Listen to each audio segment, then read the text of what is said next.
அனைவருக்கும் வணக்கம். என் பேர் ஜெனில் இமானுவேல். நான் ஒரு எறும்பு புறா கதை சொல்ல போறேன்.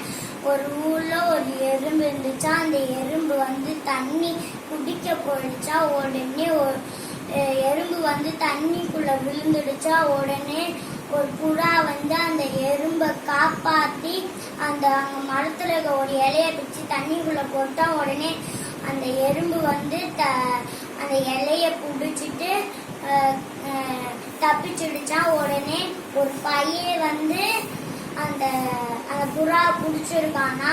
புடிச்சு உடனே ஹேண்ட் ஓடி அந்த பையனோட காலை கடிச்சு அதுக்கப்புறம் அந்த புறா பறந்து போயிடுச்சா. உடனே அந்த புறா அந்த ஹேண்டுக்கு நன்றி சொல்லிட்டு போயிடுச்சான். இந்த கதையில நாம என்ன தெரிஞ்சுக்கிட்டோம்னா, மற்றவங்களுக்கு நாம உதவி செய்யணும், அவங்க நம்மளுக்கு உதவி செய்யலாம். நன்றி.